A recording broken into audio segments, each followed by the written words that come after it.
KFI AM 640. You're listening to Later with Mo Kelly. On demand on the iHeartRadio app. Pleasure being with you. The Mike Tyson-Jake Paul fight. They're supposed to have the main event here very shortly. I just pulled up. Netflix had a tweet or an X or something, and it said, like for Jake Paul, retweet for Mike Tyson, #Paul Tyson. If you are just joining us and you didn't know, this is one of the most anticipated sporting events of the entire year. They were figuring 80 million people would be watching, and Netflix seems to be crashing. So the replies are less than kind. Yeah. Like for Paul, retweet for Tyson. The comments, can you just fix your servers? Like, get your crap fixed. Fix your servers, bruv. My stream's lagging. It's got to be somebody from England, right? Fix your servers, bruv. Yeah. Yeah. How about a like and retweet for no buffering? This is called interaction farming, they said. Well, yeah, of course it is. That's the like for this, retweet for that. Yeah. What do I have to do to get this to work? Let me see. Having some serious buffering issues in Arkansas. Another one. You would have thought servers would have been your first investment. Wow. That's pretty good. Yeah. How about instead of tweeting, you fix the stream? Another one. It's not like we'll be able to watch it with all the buffering. Fix the streaming issues instead of posting on X. It's quote, fix your servers, end quote, for a split decision. Yeah, everybody's just ripping them up. Wow. I was going to say they are tearing each other apart. Who is? It started? No. It's the one before. It's the two girls. Well, yeah, I have girls? another friend. Yeah, I have another friend who is, he's kind of a boxing, like he's covered boxing for media. He's written on boxing, that kind of thing. He's a friend of mine. And he says these two female version of Ward versus Gotti, I don't even know what that means, but it sounds like it's good. Yeah. And then he also posted total disaster. Shout out to my friend Jeff Dotseth. It says total disaster for Netflix. They had 6 months to get this right, and they tanked it. So then he wants everybody to follow him for updates. Yeah, because I was editing something and I just heard like, oh, they're messed up. So I was like, yeah, they're tearing each other up. Tearing it up. Tearing it up. Okay. So I don't know if people are even going to get to watch this. I told my wife I don't have Netflix. I've mentioned that before.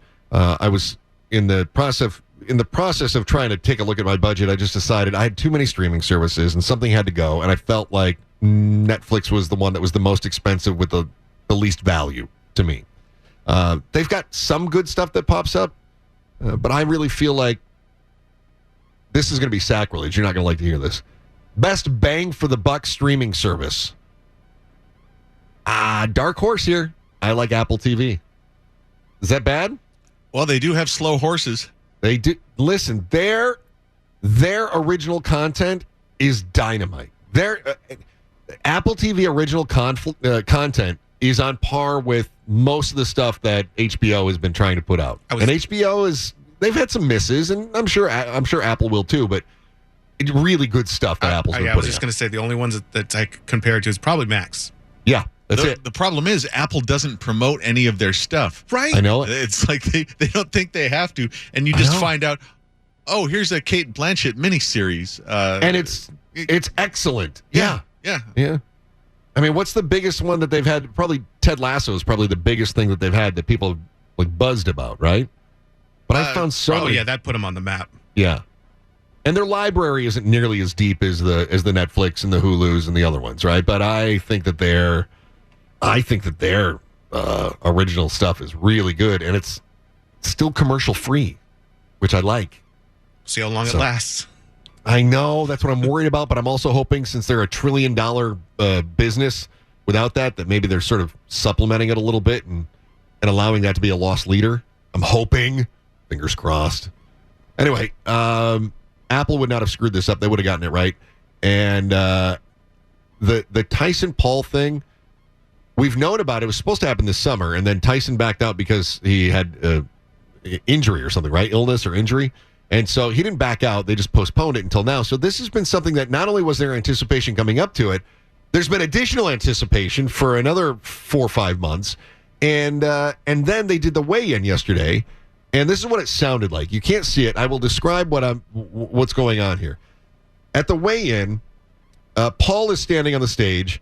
Tyson walks up. Tyson is wearing what can only be described as a mankini. And behind them, of course, they've got the ring girls, and they're all very we're here, look, we're eye candy. And they're all lined up behind the weigh-in, and you've got about 1,000 guys in the weigh-in. And then Paul is standing there like a groom waiting for his bride. And Tyson walks right up and smack! Woo! Lays a smack on him. Wow. And I was watching specifically because I thought, do these ring girls react? They're right there. They're watching this happen. Do they react at all? And they did not.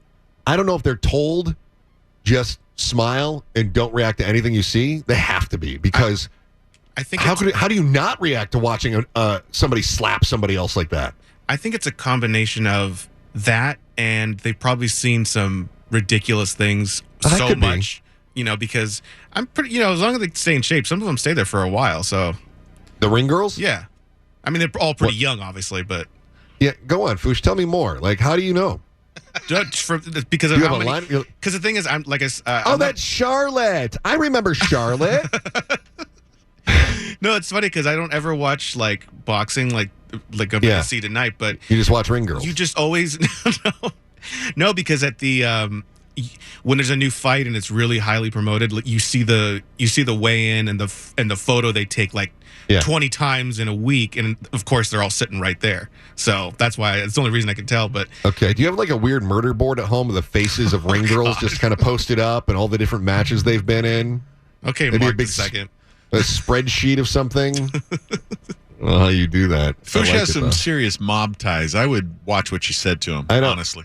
And did you notice that Foosh immediately took the attention off of us talking about Mark in the basement digitizing VHS, and now we're just imagining Foosh's basement? Geez.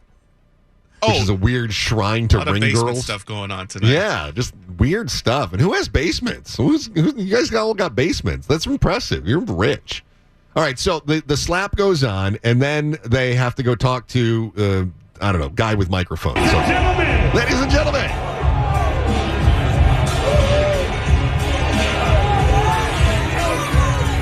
Brownsville. Mike, can I ask? Foosh is like, I hope Shayla's okay. Shayla was right close to that. Shayla, are you okay? You didn't catch anything, did you? The world is excited to see you one last time, perhaps. Can you just tell us the emotions, the thoughts? Wait a minute. What kind of a question is that? The world is excited to see you one last time, perhaps. What, do you think he's going to die in the ring? You think he's going to go out like Apollo? Come on. The world is excited to see you one last time, perhaps. Can you just tell us the emotions, the thoughts that are going through your mind right now? Talking's over. Why did you push him there? You're done. All right, he just said, "You're done," and he turned around and walked away. I just like him more and more as he ages. I love it.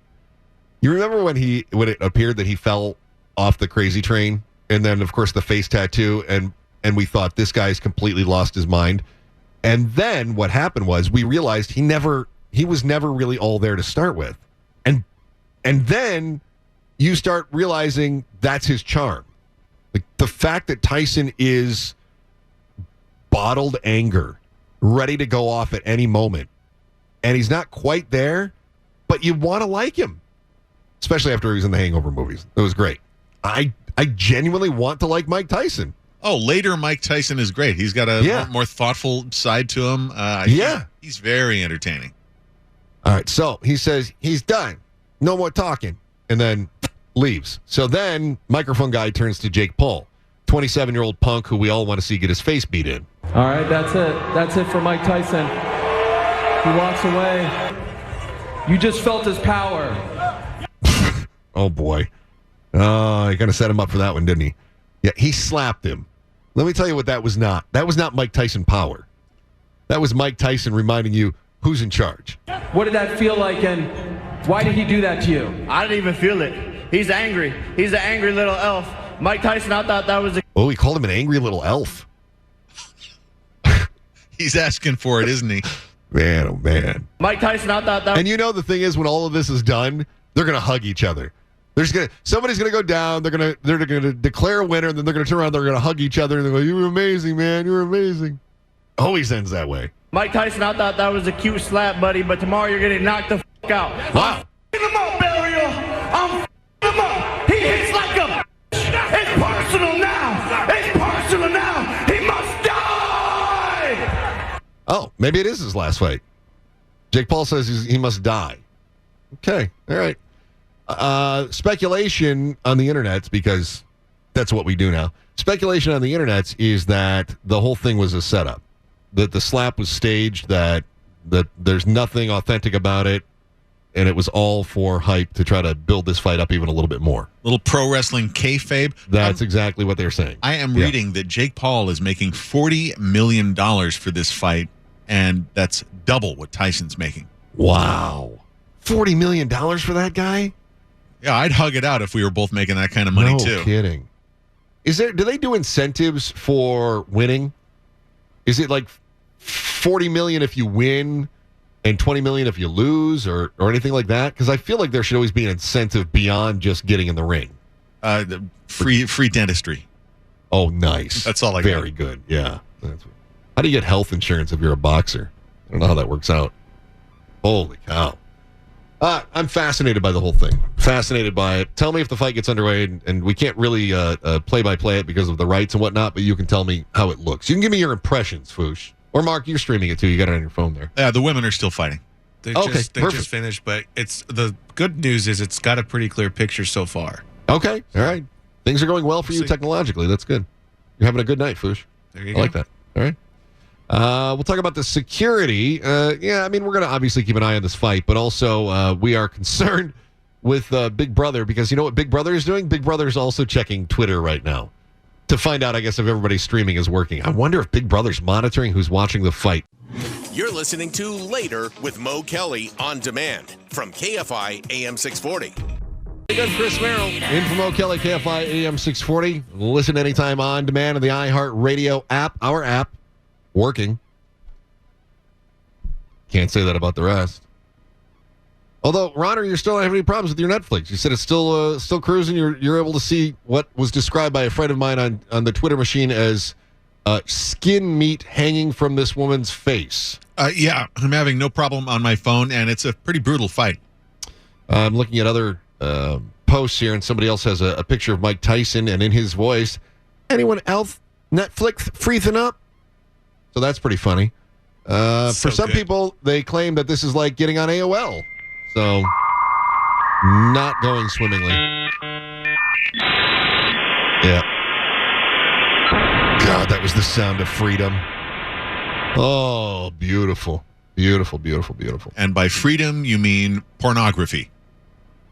Yeah, potato. Okay. Yeah, same thing. Thank you for the clarification. Yeah, we're on the same page. We get it. Yeah. We strive for accuracy. Yeah, that's what we're doing. All right, well, let me know when that thing gets underway here, because everybody's curious about how it's going to end, and frankly, we've just been watching the disaster that is the Netflix broadcast, which, unless this fight is stellar, the story of the night is Netflix taking a dive on this fight. Well, see what I did there? Taking a dive. See what I did? Yeah. So that's going to be the story tomorrow. Well, funny enough that you said that, and I was thinking the same thing, like Super Bowl and all this. During one of the timeouts with the women fighting, they said that they're going to have WWE in 2025. So they are. Yeah. Huh. So I don't know, man. But they don't get 80 million people watching WWE. Oh, they're not going to not like that. Yeah. Yeah. No so way. Maybe this was the test run. See how many people could actually go on there. Yeah. You remember the Super Bowl where the power went out? Oh yeah. Yeah. Okay. Pop quiz. Who were the two teams playing? Can't tell you that. Right, but you remember the power going out in the Super Bowl. Yep. Right? Yep. Wasn't that the Niners, Ravens? I thought that was the Harbaugh Bowl that year. I could be mistaken, but I think that was the Harbaugh Bowl. If it wasn't, then I couldn't tell you who the two teams were either. But yeah, we remember the power going out, but we don't necessarily even remember the game that we were watching. Same thing with this. Now, we'll remember who wins this fight, and we'll remember that the Netflix went down during the Tyson-Paul fight because it's the first time they've done it. But I'm telling you, the lasting story here is going to be Netflix going down. This is big time. This could be a break-it moment for Netflix. It could be really bad.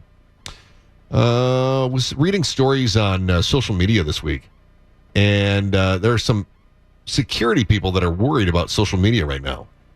Not just Twitter, which is what I'm following to figure out if this fight gets underway, but they're concerned that the feds are going to start watching your social media feeds to figure out if you have broken immigration laws.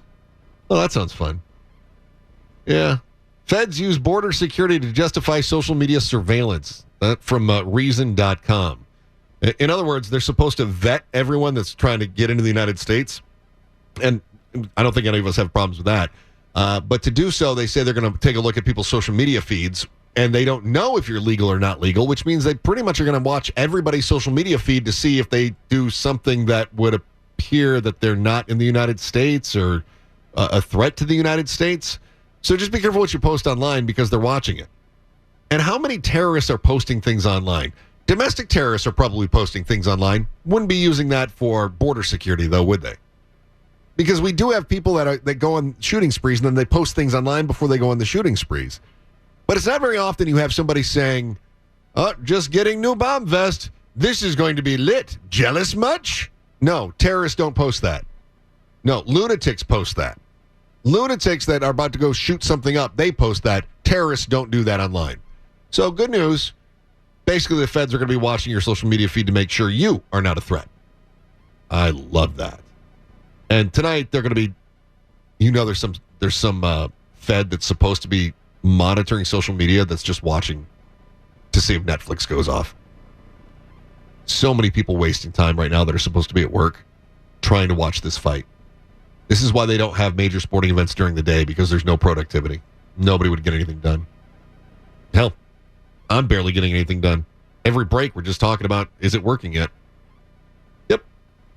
All right, if things are still not going on, if things are going on with this fight, we'll talk about it. If the Netflix completely crashes, we'll talk about it. Otherwise, I got a great story to tell you about huge mistakes people make when they get down on one knee. That's next.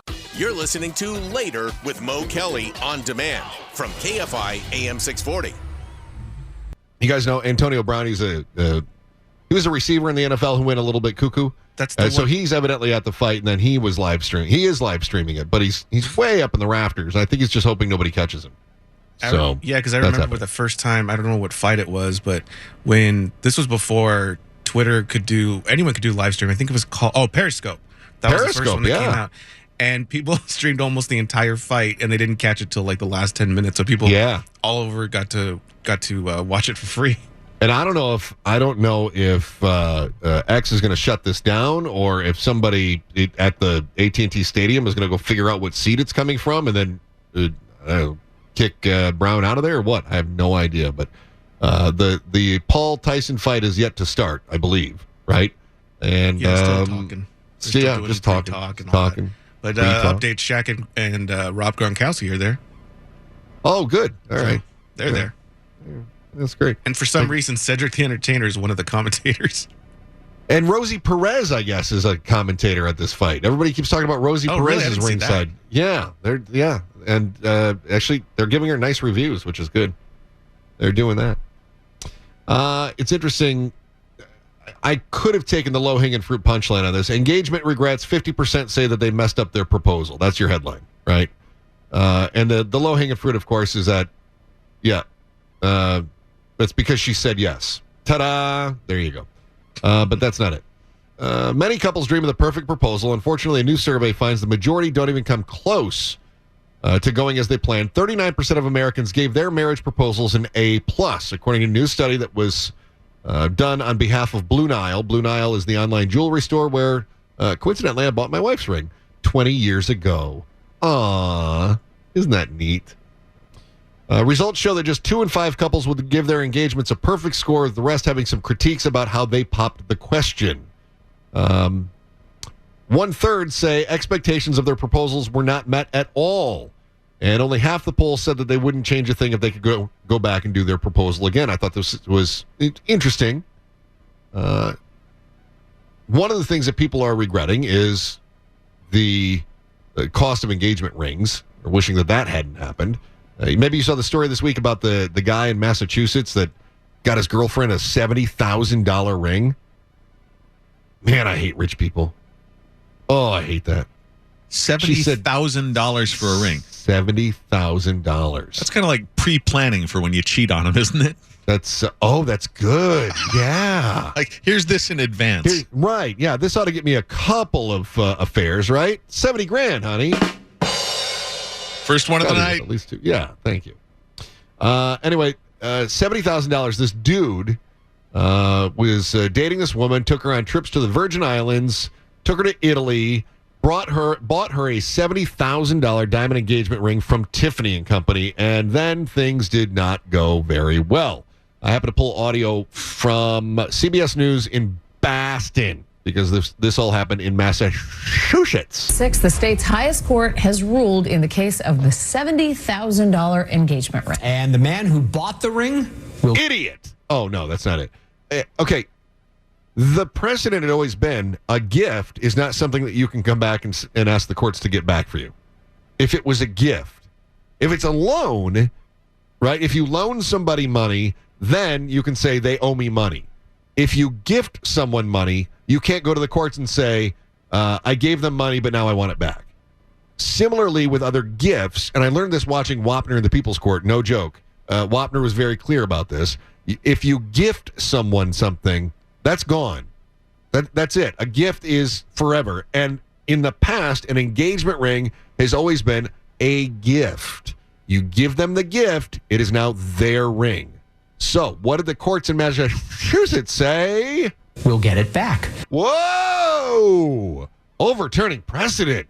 Look at this. New age courts. The unusual case went before the court in September. Bruce Johnson took Caroline Citino to court when their engagement ended because he wanted the ring back that he bought at Tiffany's for, yes, about $70,000. Wow.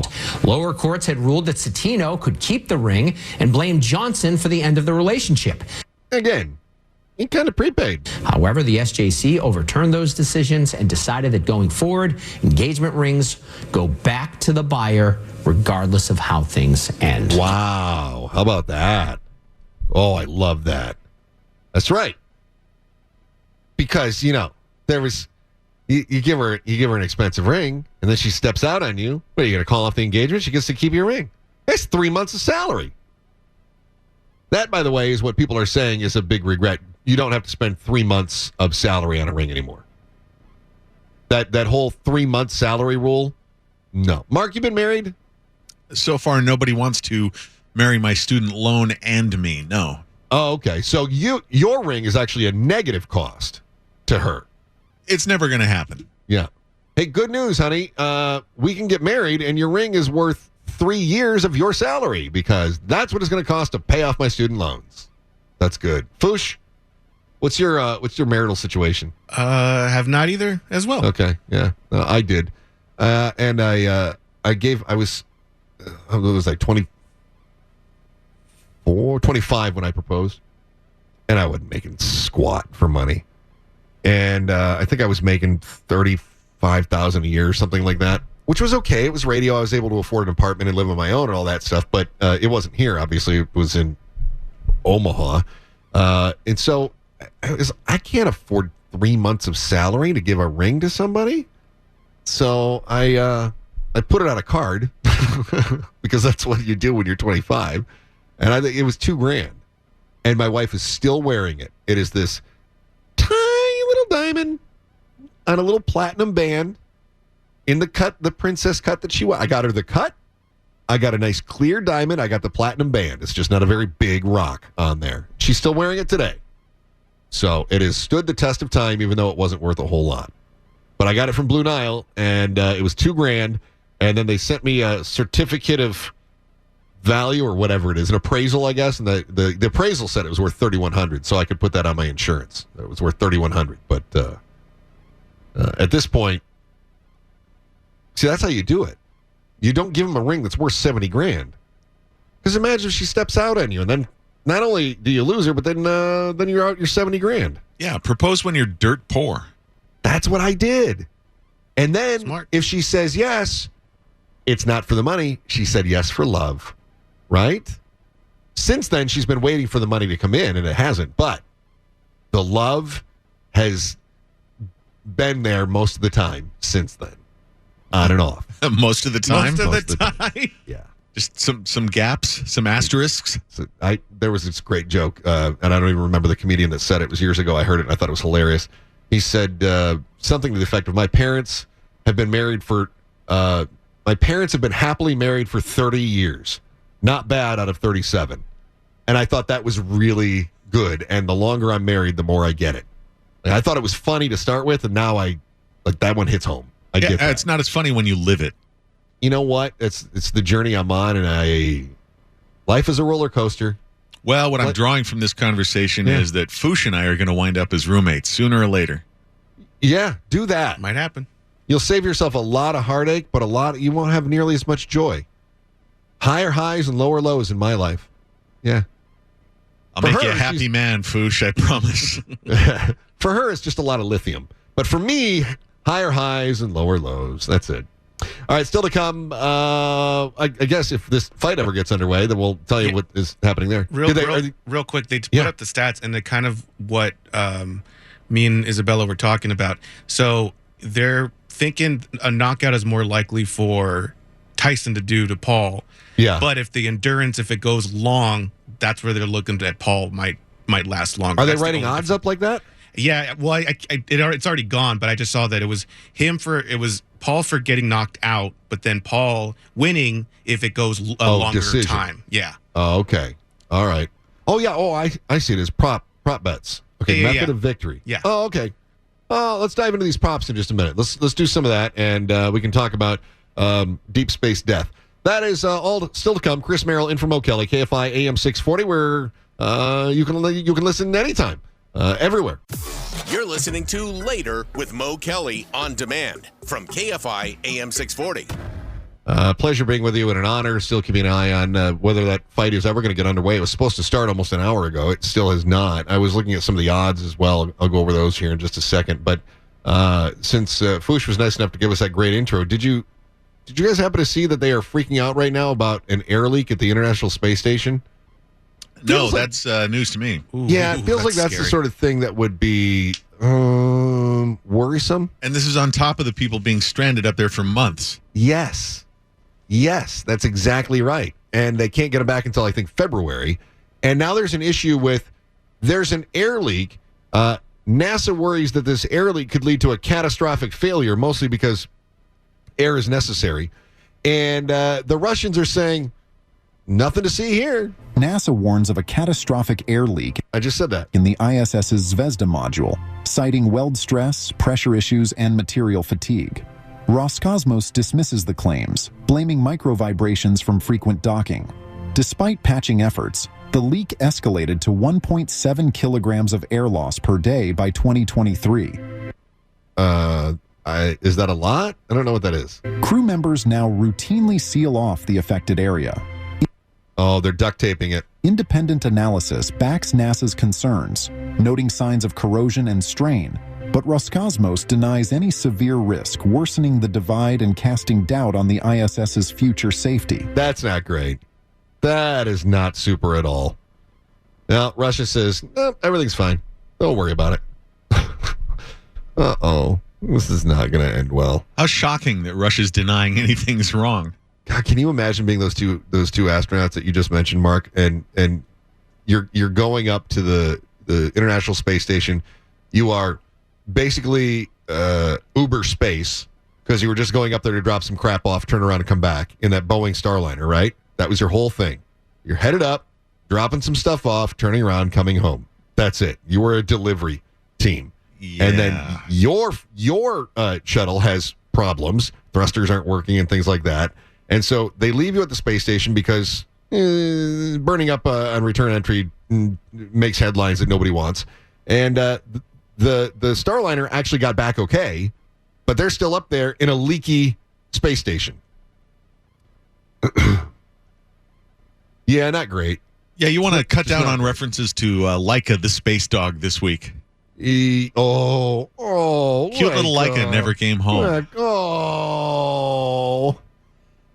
You know, Russia put out a statement, and they said that they had a euthanasia injection that was Don't worry about it. Once we conclude our tests, we've given, there's an injection, and we simply trigger that from Earth, and then the dog goes to sleep. That was a lie.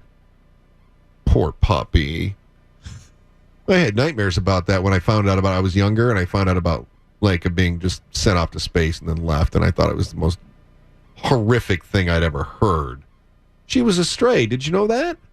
No. Yeah, she was a stray, and they brought her in, and then they thought, well, basically she was a stray, so they thought that she was disposable. And, different world. No dog is disposable. That's the way I feel. Different time back then, I guess, where they just didn't have any care for it. Where are we now? Did they do the national anthem? They did the national anthem with Tori Kelly, which I thought that was an interesting choice. But I don't know who Tori Kelly is. She's like a pop singer. She's good. She's really good. But it doesn't seem like her spot. But anyway, Jake Paul's rolling in on a custom-made Chevy. It looks like a Silverado, and they cut it, customized it, and they're sitting on the top. So okay, it's like a Chevy convertible. Well, they chopped it. Yeah, they did it themselves. Okay. It was customized. So they're driving him up on a lit walkway of some sort? Yeah. Okay.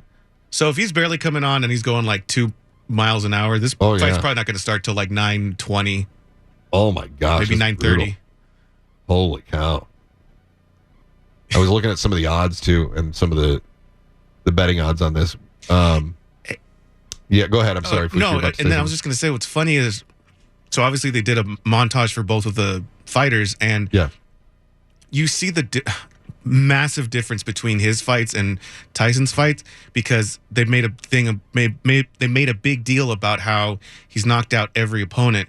But I mean, they were not anywhere near the strength or stature of Tyson. And then when you see Tyson's montages, I mean, it's brutal the way he knocks him. Because he'll hit one. Yeah, Paul knocked him out, but Tyson, man, he was just flooring everyone. Like, it was just unreal. I remember in the 80s that fights with Tyson would start, and it was like if a boxer got to the second round, they were just like, whoa, nobody expected that. He was knocking title contenders out in under 40 seconds.